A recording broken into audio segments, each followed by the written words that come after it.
creo en los fantasmas. No lo hago.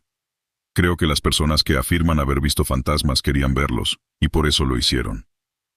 Dicho esto, la segunda cosa inexplicable en mi carrera sucedió más de un año después del incidente del monstruo del callejón. Fue durante un turno diurno. Eran alrededor de las 8 de la mañana y estaba emparejado con un oficial llamado Wendell Smough. El oficial Smough era un buen hombre, probablemente uno de mis mejores amigos en la fuerza. Nos llamaron al South End, donde un hombre dijo que se despertó con un hombre que intentaba estrangularlo. Asumimos que se trataba de una llamada por allanamiento de morada, y nos dirigimos rápidamente a un gran edificio de apartamentos en Commonwealth Ave. El llamante le dijo a la central que estaba en el apartamento 13 en el segundo piso.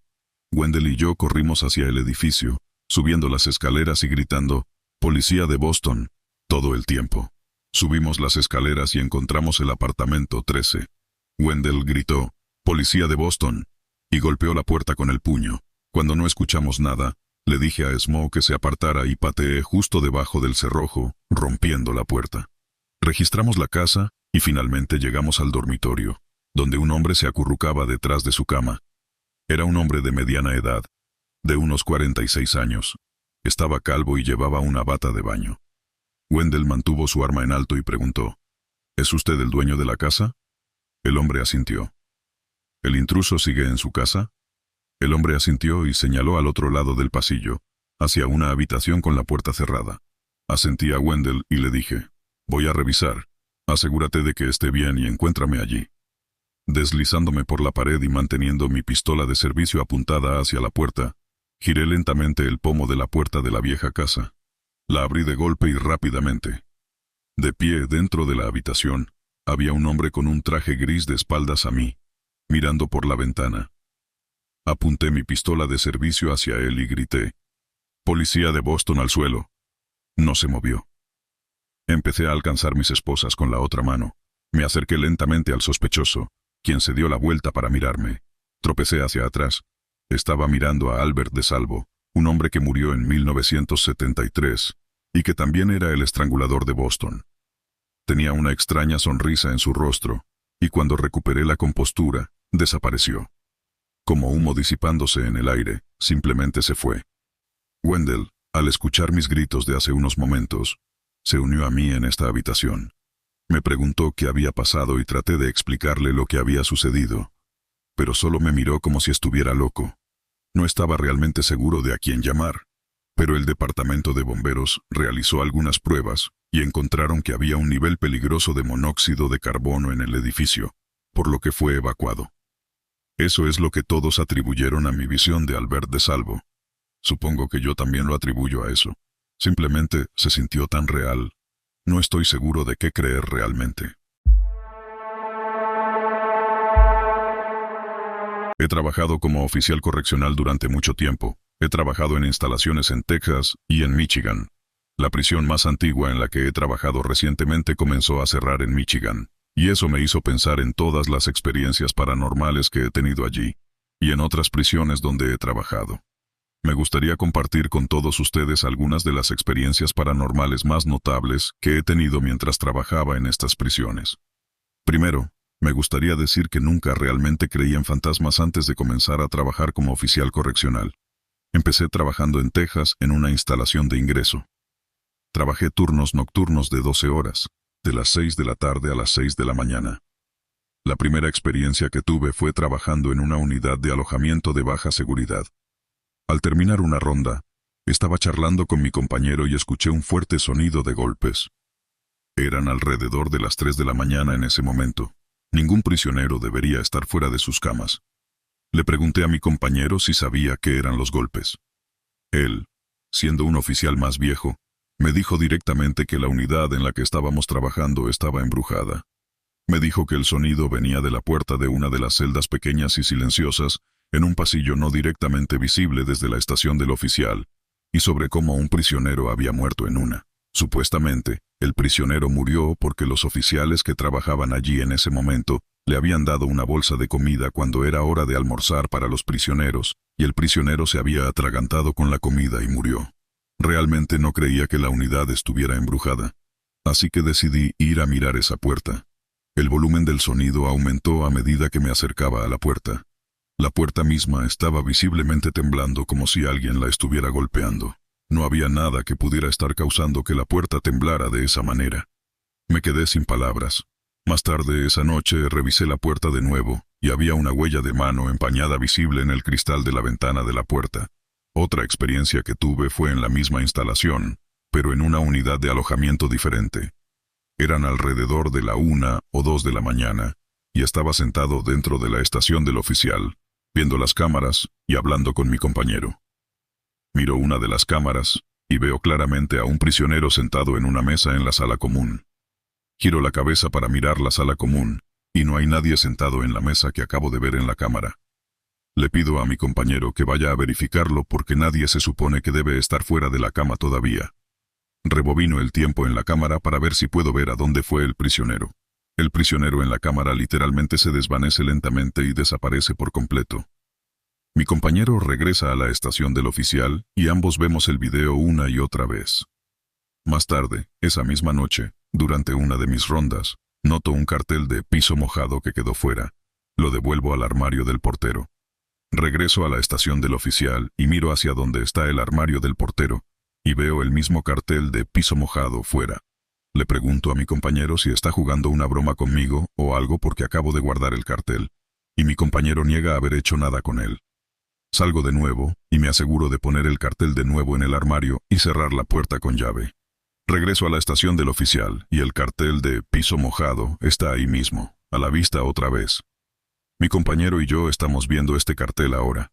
Empieza a inclinarse lentamente por un extremo, con dos de sus patas levantadas del suelo. Luego, el cartel se golpea contra el suelo, y luego procede a deslizarse rápidamente por el pasillo, y luego de vuelta frente a la puerta del armario, antes de cesar todo movimiento. Mi compañero y yo nos negamos a salir de la estación del oficial por el resto de la noche porque estábamos aterrorizados. Una más notable de Texas. Estaba trabajando en una unidad de segregación administrativa, una unidad de alta seguridad para prisioneros que se meten en peleas y causan muchos problemas repetidamente. Teníamos un prisionero que estaba sentado en una de nuestras celdas de observación cercana. Estas celdas generalmente se usan para personas que amenazan con hacerse daño. En verano, los prisioneros a veces dicen que son suicidas para ser puestos en una de estas celdas porque son mucho más frescas y están cerca de conductos que las unidades de alojamiento normales no tienen. El prisionero me dijo que eso era lo que estaban haciendo y que no querían causar problemas. Más tarde esa noche, uno de mis compañeros y yo estábamos viendo las cámaras y de repente vemos una sombra moviéndose por el suelo. Eventualmente llega a la celda de observación cercana y desaparece debajo de la puerta. Aquí es donde se pone un poco loco. Hago una ronda y reviso la celda de observación cercana. El prisionero está caminando de un lado a otro en la celda. Le pregunto si está bien y me dice que algo no se siente bien y que está escuchando voces que no están allí. Intento calmarlo y eventualmente lo consigo, y se acuesta en la cama. Más tarde, mi compañero llama para pedir ayuda porque el prisionero se había mordido la piel de las muñecas, haciéndolas sangrar. Levantó las manos sobre su cabeza y supuestamente estaba hablando en lenguas. Cuando comencé a trabajar en prisiones en Michigan, trabajé en una prisión que ahora está cerrando. Fue construida en 1877 y es una de las prisiones más antiguas que aún operan en todos los Estados Unidos. Tuve muchas experiencias pequeñas aquí. Las puertas se cerraban de golpe, escuchabas voces, sentías escalofríos. La primera experiencia realmente notable que tuve fue alrededor de la Navidad, en el tercer turno. Estaba trabajando en la unidad más antigua de la instalación. Por lo general, no tenemos prisioneros allí, pero habíamos abierto la unidad para separar a los prisioneros durante la pandemia de COVID. No tenía un compañero debido a la escasez de personal, así que uno de los otros oficiales instaló una televisión para mantenerme entretenido, porque estaría muy lejos de todas las demás unidades y me aburriría sin nadie con quien hablar. Hago rondas la mayor parte de la noche viendo televisión entre ellas. De repente, escucho un ruido de golpes en una puerta que conduce a un pasillo que te lleva a una parte aún más antigua y condenada de la prisión. Abro la puerta y miro por el pasillo. Una brisa fría me golpea y de repente se me erizan los pelos de los brazos. Cierro la puerta completamente asustado. Me siento y comienzo a ver televisión de nuevo. La televisión empieza a cambiar de canal rápidamente y luego se queda en estática. Me tuvieron que trasladar a una unidad diferente porque estaba aterrorizado. Un día en el tercer turno, mi amigo de trabajo y yo estábamos trabajando en posiciones que nos permitían tener mucho tiempo libre y sin prisioneros que vigilar. Decidimos explorar la prisión. Exploramos los túneles que pasaban por debajo de la prisión, los antiguos graneros, las viejas torres de vigilancia sin personal. Eventualmente decidimos ir a ver la antigua parte condenada de la prisión de mi experiencia anterior. Había una gran puerta metálica que estaba a mitad del pasillo y que tenía que abrirse con una gran llave de esqueleto. Llegamos a la antigua parte condenada, y mi amigo me cuenta cómo se suponía que esta parte era la antigua segregación. Tuvimos que usar linternas para ver porque esta sección es tan antigua que no tiene electricidad. La energía de allí no la olvidaré nunca. Solo estar allí me llenó de un sentimiento de pavor. Le pido a mi amigo que regresemos y comenzamos a bajar por el pasillo hacia donde estaba la puerta.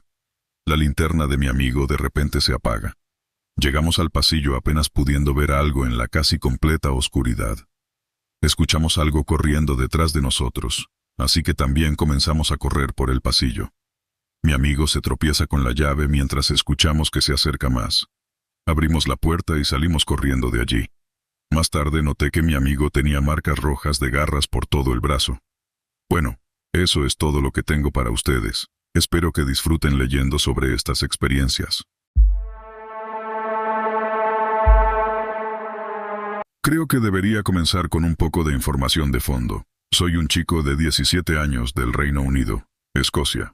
Y en mi área no es raro ver a algún drogadicto vagando, algo así como perros callejeros. No te preocupes, esto se volverá relevante pronto. En fin, vamos con la historia. Era un hermoso día de julio del año pasado, y acababa de terminar mis tareas del día y estaba emocionado por salir. Terminé de limpiar y salí. Mi amiga, a la que llamaremos Levi, se había encontrado conmigo justo fuera de mi jardín delantero, ya que vivía cerca para acompañarme en mi paseo. Ahora debería mencionar que estaba fumando un porro del tamaño de un cigarro en ese momento, y ya estaba casi terminado. Literalmente estábamos a un par de cientos de metros de mi casa, pero no podíamos ver mi casa porque el camino era torcido con casas a cada lado que lo resguardaban, cuando un hombre mayor, de unos 30 y tantos, vestido con un chándal normal, una mochila y una chaqueta impermeable sobre todo, se acercó a nosotros. Acabábamos de doblar una curva, era casi como si él estuviera esperando allí. Mi amiga estaba a mi derecha. Debo agregar. Esto fue lo primero que me hizo sonar las alarmas, pero no era gran cosa. Supuse que solo era un drogadicto que iba a pedirnos un cigarro, pero antes de que pudiera reaccionar al ver a este hombre aparecer casi de la nada, comienza a hablar por la solapa de su chaqueta, recitando códigos y números como si fueran algo común. El hombre dijo que era un oficial de policía y que sospechaba que yo tenía marihuana en mi persona. En mi país tenemos a los SEID, que básicamente son oficiales de policía encubiertos que usan ropa de civil para atrapar a las personas desprevenidas. Así que, siendo la persona confiada que soy, realmente sin querer meterme en problemas, le pregunté al oficial cuál era el problema. En este punto, podía ver claramente que este hombre estaba poniendo nerviosa a Levi, y ella se mantuvo cerca de mí. Lo que sucede a continuación aún me desconcierta hasta el día de hoy, pero también me llena de alivio, porque puedo asegurar que las cosas podrían haber sido mucho peores. El oficial procedió a hacer lo habitual, pedirme que me apoyara contra la cerca con las piernas separadas y los brazos en direcciones opuestas mientras me registraba. El registro activó alarmas extremas. Ya que no era el cuidadoso y muy delicado estándar policial, este registro fue apresurado, desordenado, y me hizo sentir bastante violado.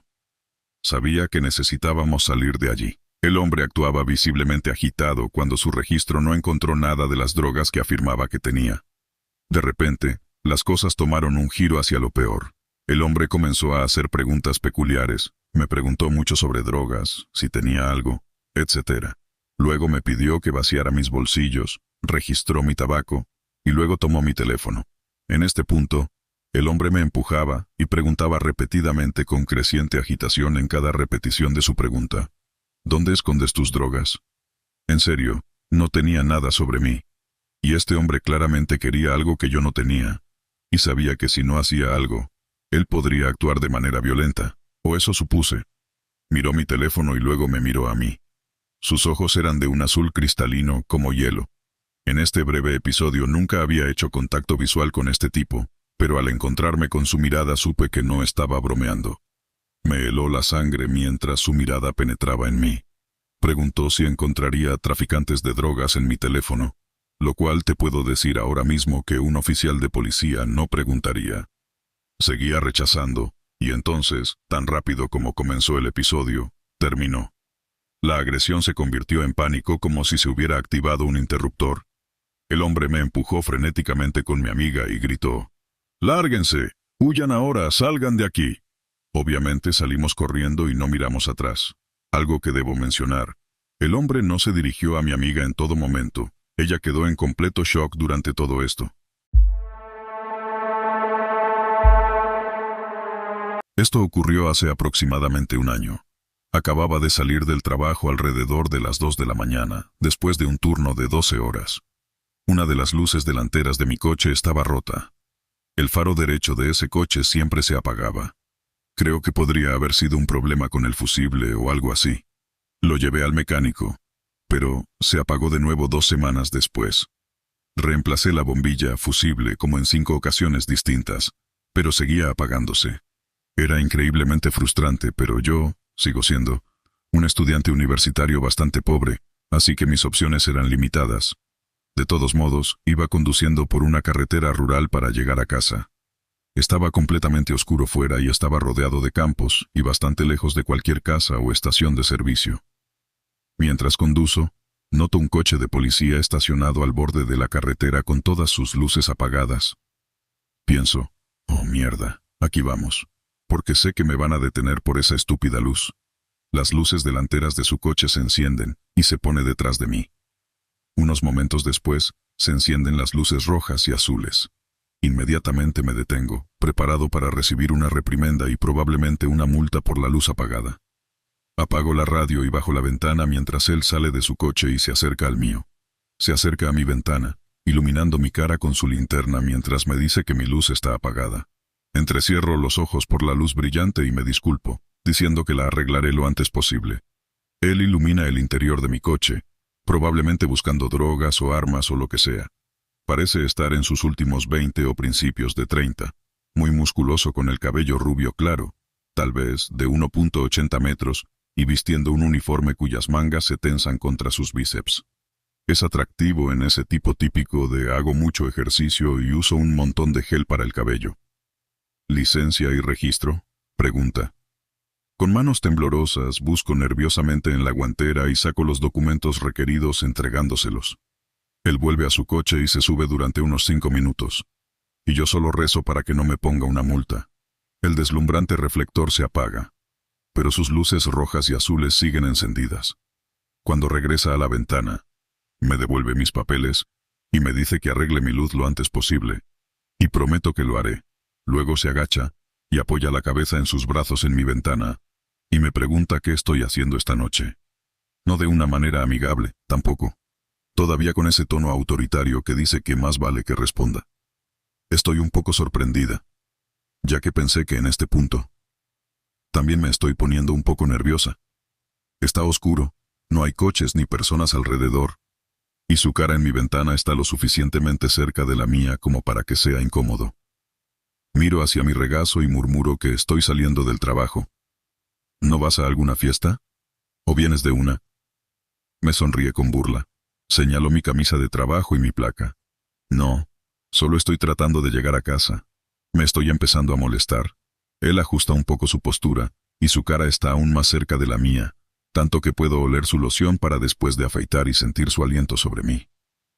¿Estás soltera?, me pregunta. Me estoy empezando a enfadar con esta línea de preguntas. Se siente como un interrogatorio. No tengo novio, le respondo de manera cortante. ¿Te trata bien? ¿Por qué demonios me está haciendo estas preguntas?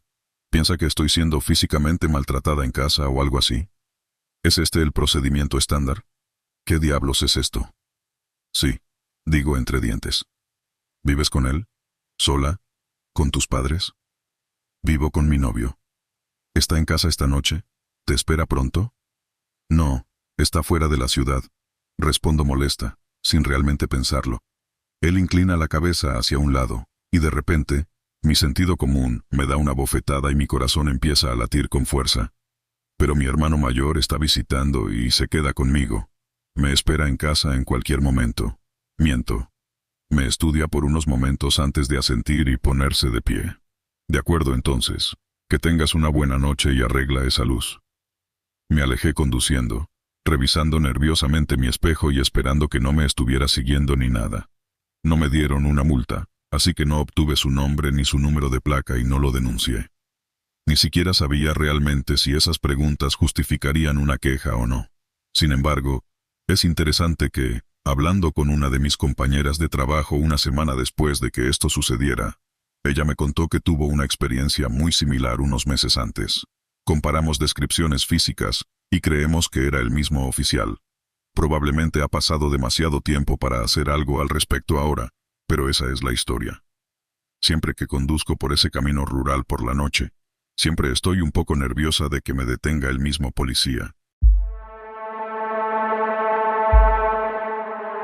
Eran alrededor de las 10 de la noche y salí para atender una llamada con mi compañero de esa noche, James Anton. Eso es algo que las películas se equivocan sobre el trabajo policial. No tenemos un compañero fijo. Trabajamos con alguien asignado al mismo turno que nosotros esa noche. Todavía creo que Anton era corrupto, simplemente tenía el aspecto. Corpulento, con el cabello engominado hacia atrás, voz que sonaba como si hubiera fumado 2 paquetes al día desde el 87. Llevaba 24 años en la fuerza. Era el paquete perfecto de corrupción. Llegamos a la esquina de Beacon St. y Dean R.D., donde se sospechaba que un oso negro estaba hurgando en la basura de alguien. Ambos salimos del coche patrulla, el oficial Anton tardando mucho más que yo. Miramos alrededor. No había mucho más que pudiéramos hacer. No íbamos a ir de caza de osos en el bosque, así que revisamos el callejón entre los edificios. Giré la esquina solo para encontrar 3 cubos de basura volcados, uno con 4 marcas de garras profundas que cortaban todo el camino hasta el fondo del alto contenedor de plástico. El oficial Sherlock Anton entonces dice: «No creo que un mapache haya hecho esto». Me reí un poco de lo obvio de su afirmación. Le respondí: «Diría que es una apuesta segura». Ambos oímos lo que vino después. Un gruñido profundo y gutural al final del callejón. Estaba a unos 15 pies de distancia. Alumbré con mi linterna, y el haz de luz se reflejó en los ojos rojos de la bestia en la noche. Era de unos 4 pies de largo. Tenía dientes largos y afilados. No era mucho más grande que un perro, pero era mucho más intimidante. Su aliento caliente creaba vapor en la fría noche de marzo. Era sin pelo y tenía sangre en los labios y goteando por su hocico. Su piel sin pelo estaba suelta y casi parecía infectada. Era un verdadero horror, y es seguro decir que estaba aturdido. Comenzó a moverse hacia mí, y alcancé mi cadera y saqué mi pistola de servicio. Disparé hacia el monstruo del callejón, pero no le di. La cosa se acercó lo suficiente para lanzarse hacia mí. Saltó mientras disparaba 2 tiros más y clavó sus garras en mi chaleco antibalas. Las garras parecían tener 10 pulgadas de largo y eran afiladas como navajas. Rasgó la tela, pero solo arañó el Kevlar. El oficial Anton estaba aterrorizado y aunque había sacado su pistola de servicio, no hizo gran cosa. El ataque de la criatura me derribó hacia atrás.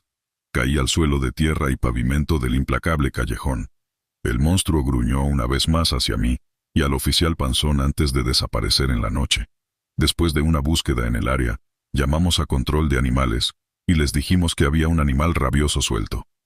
También descubrimos varios gatos domésticos muertos en el callejón, de los que esa cosa había estado alimentándose. El oficial Anton y yo, ambos presentamos informes y, después de que terminó mi turno, simplemente me fui a casa tratando de entender lo que había visto. Solía ser oficial de policía en una ciudad de Virginia. Hay un vecindario de clase alta en nuestra ciudad, con casas muy bonitas. Siempre me contaron historias cuando era un oficial nuevo, de que había un médico que solía vivir en una de las casas. La historia dice que el médico intentó realizarse algún tipo de operación a sí mismo. Se adormeció la zona del estómago para hacerse una incisión, pero como no podía sentirlo, accidentalmente cortó demasiado profundo y grande, y se destripó accidentalmente. Cuando llegaron los oficiales y paramédicos, Lo encontraron apenas vivo, sosteniendo sus propios intestinos. Y finalmente murió. Avanzando en el tiempo, me asignaron una llamada sobre una joven que fue encontrada muerta por su hermana mayor. Cuando llegué a la escena, estaba en el vecindario agradable mencionado anteriormente. Cuando salí de mi vehículo, inmediatamente tuve una sensación de malestar acerca de la casa. Aunque era bonita por fuera, simplemente tenía una mala energía a su alrededor. Mientras me acercaba al porche delantero, noté innumerables latas vacías de bebidas energéticas y una tabla ouija en la mesa del patio delantero. Todo sobre esta casa simplemente se sentía mal. Cuando me dejaron entrar, la familia estaba obviamente muy angustiada. Me dijeron que la hermana fallecida, a la que llamaremos Emily, estaba en el sótano. En ese momento, otro oficial había llegado también, así que él se quedó arriba con la familia mientras yo entraba al sótano. El sótano estaba sin terminar y era bastante oscuro, salvo por 2 bombillas de tira, una en cada lado del sótano. La escena en el sótano era similar al porche delantero. Había latas de bebidas energéticas por todas partes, y otra tabla ouija en una pequeña mesa de café. Emily, que tenía 19 años, si no recuerdo mal, estaba colgada por el cuello en una viga del sótano. Se había colgado con una banda de ejercicio y se balanceaba ligeramente. Su rostro estaba azul, hinchado y contorsionado, en una expresión horrible. Otro oficial me ayudó a bajarla. La familia de Emily estaba compuesta por su madre, su padre y su hermana mayor. Sus padres dijeron que habían estado tratando de ayudarla, porque todo lo que hacía era beber bebidas energéticas para mantenerse despierta toda la noche jugando con la tabla ouija. Su hermana dio un poco más de detalle al respecto. Siendo hermanas, ella dijo que eran muy cercanas y se contaban todo. Su hermana mayor dijo que Emily estaba obsesionada con la tabla ouija, bebiendo bebidas energéticas para mantenerse despierta toda la noche y hablar con lo que ella creía era su novio, que estaba muerto. Su hermana afirmó que Emily había estado diciendo que su novio le suplicaba que se uniera a él en la otra vida, y por eso creía que hizo lo que hizo. Déjenme reiterar, esta casa se sentía mal. Todo se sentía mal, y tenía una sensación de malestar muy fuerte estando en el sótano, y no por el cadáver. No era el primero que veía. Esta fue una llamada que realmente me afectó durante un tiempo. Realmente nunca obtuvimos mucha más explicación. Y como policías, simplemente tienes que pasar a la siguiente llamada. 2 semanas después, exactamente en el mismo día, recibí una llamada sobre un accidente de coche con expulsión. Me dirigí a la llamada con código 1, luces y sirenas, y llegué para encontrar un BMW convertible con la capota bajada, que había experimentado un evidente y horrible choque con vuelco. Estaba sobre sus ruedas, y en el asiento del conductor había una mujer, que claramente tenía el cuello roto, ya que su cabeza estaba casi completamente girada. Junto al vehículo, a unos 25 pies de distancia, había un hombre que había sido expulsado. Ten en cuenta que esto era un convertible, así que fue expulsado por la parte superior del coche. Le faltaba toda la mitad superior de la cabeza, y había pedazos de cerebro por todas partes. Fui a cerrar la escena con cinta amarilla. Caminé unas 75 yardas desde el accidente, donde encontré otro gran trozo de su cerebro. No estoy tratando de ser intencionalmente gráfico, pero quiero pintar el cuadro de lo malo y violento que fue este accidente de coche. Al obtener la identificación del hombre, leí la información a la central, y entonces otro oficial y yo nos dimos cuenta de lo mismo al mismo tiempo. Estas 2 personas eran los padres de Emily, que murieron exactamente 2 semanas después de ella de una manera horrible. Dar la noticia a la hermana mayor fue desgarrador. Mantuve contacto con ella por un tiempo. Heredó los bienes de sus padres y todo el dinero del seguro de vida, etc. Terminó vendiendo todo y comprando una casa diferente para intentar empezar de nuevo y reparar su vida rota. Sin embargo, no termina ahí. Alrededor de un mes después, otro oficial fue llamado porque una peatona fue atropellada por un coche mientras trotaba en su vecindario. Y sí, lo adivinaste, era la hermana. Logró sobrevivir varias semanas en coma, pero finalmente no lo logró. Si te preguntas por qué la historia sobre el doctor es relevante, la casa en la que Emily se quitó la vida era la misma casa en la que vivía el doctor. No sé qué piensan ustedes, pero para mí definitivamente parece que esa casa está maldita, o que Emily abrió algo malo. Eso fue hace unos años y ya no soy oficial de policía. Me mudé a un par de estados de distancia. 2 veces he encontrado 2 diferentes planchettes de tablero Ouija en la acera cuando iba a revisar mi correo. Nunca las toco y usualmente uso un palo o algo para empujarlas hacia el desagüe pluvial.